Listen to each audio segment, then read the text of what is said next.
Okay, and what's been the reception so far? Are people picking up? People are picking up. People are picking up, though people are freaked out on the costs. Yet they don't know that that landscaping adds a lot of value to a home, to a house, building, whatsoever community.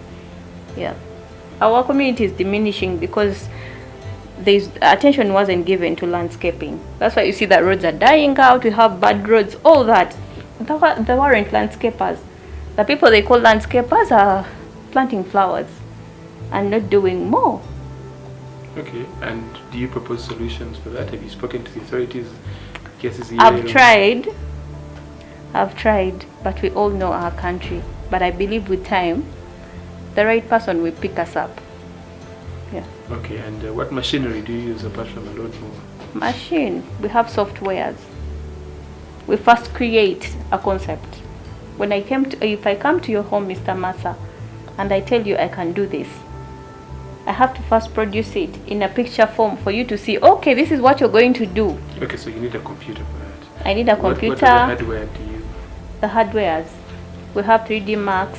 We have real time. We have a number of them. Like in the field. In the field. Yeah. In the field, we use our hands. We use hose. We use tractors, we use graders, and our hands, majorly. Yeah. We use ropes, we have tape measures, there's quite a lot. Okay. That's very interesting. Thank you. So where do you see iconic hedges in the next 5 to 10 years? I see iconic hedges taking the webs. I see iconic hedges being sold for. I see US calling us to make changes. I see Putin calling us to invest in us. I see us taking on. Putin only. Not only Putin. You know, we are not here to stay as mediocres. We are here to change Uganda. We are going to change East Africa. We are going to make a difference in Africa. And trust me, the whole world will know iconic hedges. Okay. Yes. And who do you look up to? Is there anyone out there that you look up to and say, I want to be like that person? I want to be like this Ghanaian architect. David Ajay. David Ajay. I love his work. I love his passion. I love his attention to detail. I look up to him a lot. I look up to, there's this Indian lady, she's an architect. I forget the name. When I recall that and then I look up to a woman called Maria Wood Etta. She is a general of God. She's a God's general. This woman was driven by passion. She served God in everything she did. So I look up to such people and many more that I've not mentioned. Okay. Yeah. Is there any association for landscapers, or you guys just do your things? We don't have an association for landscapers, but I'm looking at the future where I will create cream. In future, we shall have an association. Okay. Yeah. And who are your competition? Competition? I don't think so. There are no competitors, you're like alone in the field? No, they are there. There are many. But I won't call them competitors because of the work they are doing is not the kind of work we do, no. So they're doing something else and you're doing? They are doing something else that they call landscaping that is not landscaping. Yeah. So you're the only ones who do the profession of... There is a gentleman, he's called Julius. He's also a Uyo, although he's also, I'll call him a brother. Yeah, a brother. He's in a sister company, a brother company.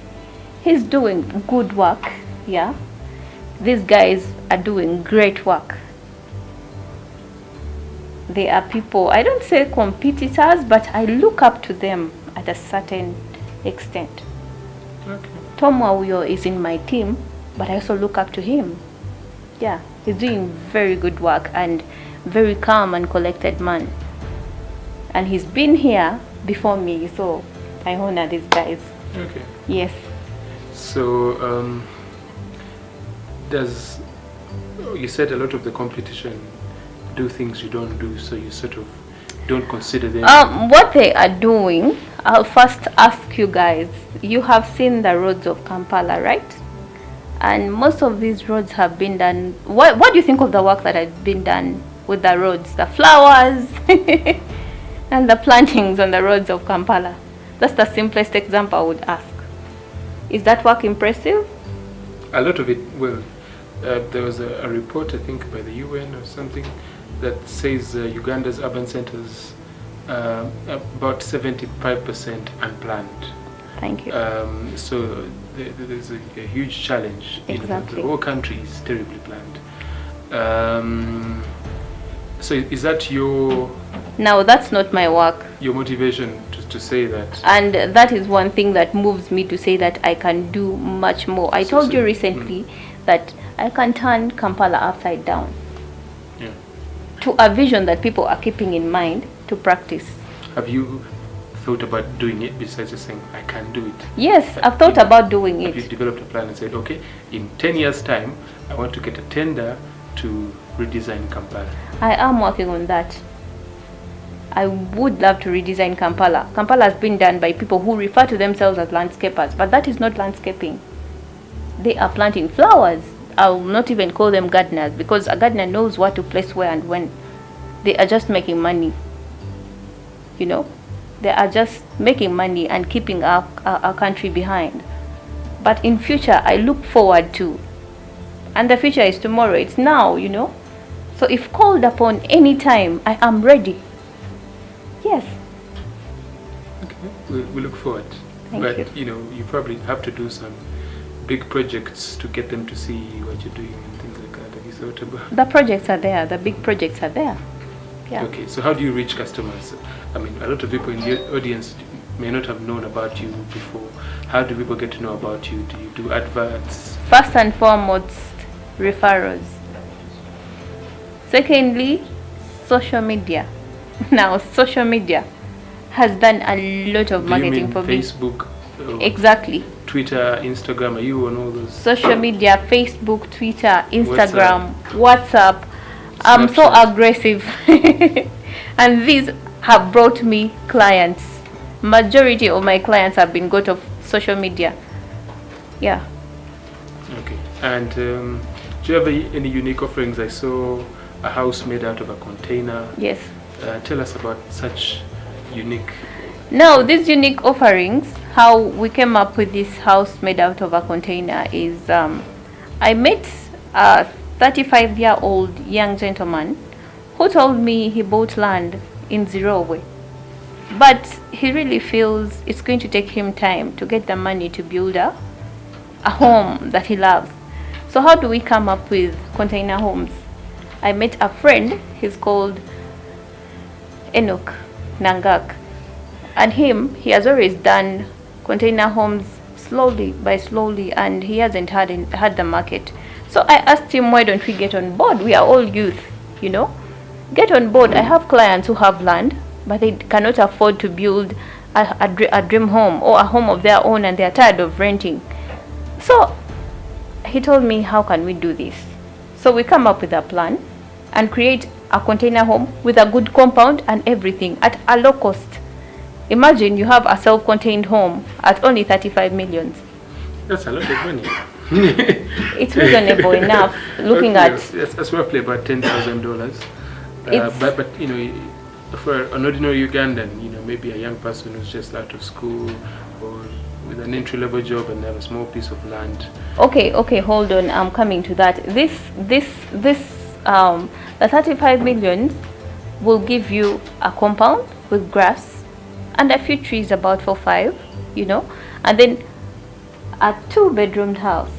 That's 35.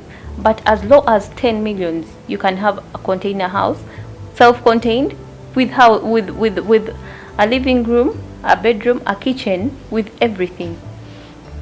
So why not? Okay, sounds impressive. How many container houses have you built so far? They come to 35 now. Though there is an ongoing project in Arua now for building 100 homes for refugees. Okay. There's another one coming up soon. Who's paying for that? It's an organization. It's an organization. It's called I forget the name, but it's an organization. It's an NGO project. Okay. Yeah. I think that And would then look there's nice. also staff quarters coming up soon in Bali. They want 7. Yeah. Containers. Yeah. Okay. For office. Office staff. Yeah. Okay. So I think your name is going out there, people. And earlier on you mentioned some clients who don't think you're up to task because you're young, or they think you're not experienced. How have you handled hostile clients? That was then when I had just started. They looked at me as, she's young, she's joking.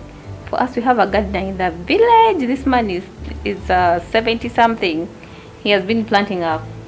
So what I always do with these clients, I request for them to buy the materials and I do free labor. So later, they see the work is so good, they take me on. Yeah. Okay. And have you had any? And also showing people the past works Okay. of how it looked like before, the concept, and the after.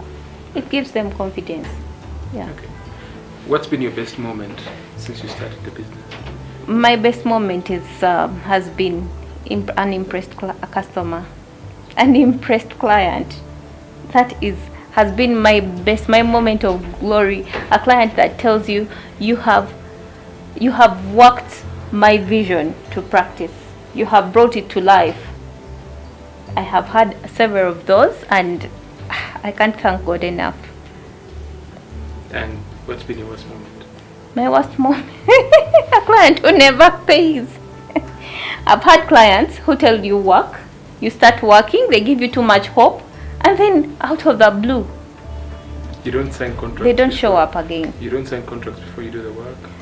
Before, I used not to sign contracts, but now I do. Though some people, much as you sign a contract, they'll not follow it.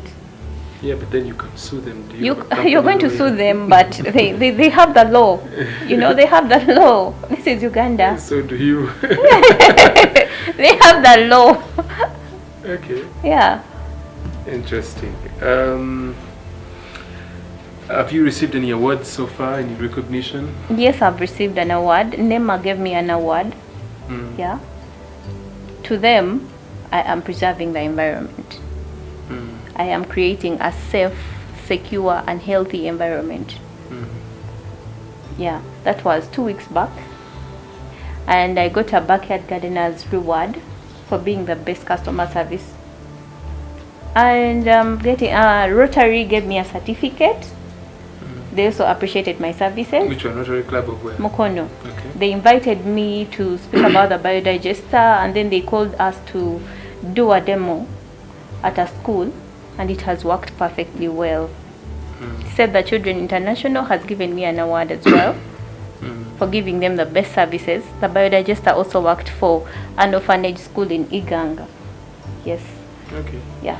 Maybe you'll also build us a container office facility and we'll give you an award.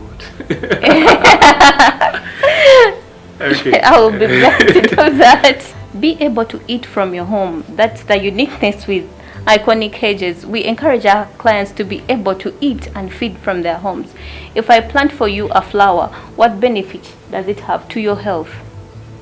So, if it's a flower, is it edible? We have those flowers that you can eat as veg. Yeah? Do I have herbs? We are encouraging them to have herbs.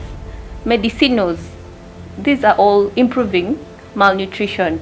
Many people have planted lots of flowers, but these are calling on snakes. We have a lot of flies, a lot of things here and there coming in that are not healthy for us. So we are advising our clients to have a compound that is beautiful, yes, but it's also benefiting you in health and wholeness. Okay, so you can have a landscaped garden with maize or something? Yes. No matoke Yeah. instead of We actually, in most of the concepts that I shared with the director, City TV, he saw that most of our work, we have a garden there. It's a must. We have a spice garden for spices. We have an edible garden. Yeah. We have food. Edible garden has things like food. We have matoke, which will come up beautiful. But where have you placed it? Okay. Do you also have micro gardens? The people who do gardens within tires or little wooden gardens. Yeah, we have rooftop those gardens, veranda gardens and things like that. Yes, even indoor gardens, like a living room can have a garden in there. We are going all rounder. So this is when you give us your final words. My final words, first of all, thank you City TV, and thank you everyone that made it here today. It's really humbling and a blessing for me to impact and teach someone, even those airing and going to view us online, all the waves. I'm really humbled. I call on the youth, My passion is to see that we stop crying for the government to help us. The slogan, government to Yambe. Let us become the youth that make tomorrow brighter, Single-handedly, you can come up with something. Single-handedly, your dream can come a reality. Just focus. I'm looking to creating employment for the youth. I'm looking to making Uganda the best place to be. Our country is beautiful. And I'm looking to impacting many, teaching many, those that have the same passion as I am. Please, if you have the passion, don't be selfish. Let your passion make a difference in someone else's life. Thank you so much for bringing me here. I thank God for me. Thank God for you, Master. Thank you so much for those questions. They are really good. They've defined me more. Thank you, City TV. I pray that in future we can work together and even make this venue easier for us to access. Maybe iconic Hedges can pay some bills here and there. I'll be grateful to sow a seed. Thank you, everyone. I thank my staff. I thank my people who work with me, sitting for me when I'm not available. May the Lord really, really keep blessing you guys. I pray that nothing separates us. I pray that we make more differences. Thank you. My thank you is just thank you. And I thank God for where we are heading because it's really bright. Chrissy, Ethel, Namono, thank you so much for honoring our invitation to be part of Cash Incubator program. Thank you so much. Yeah, and that brings it to the end of the show. Thank you all for being such a lovely audience.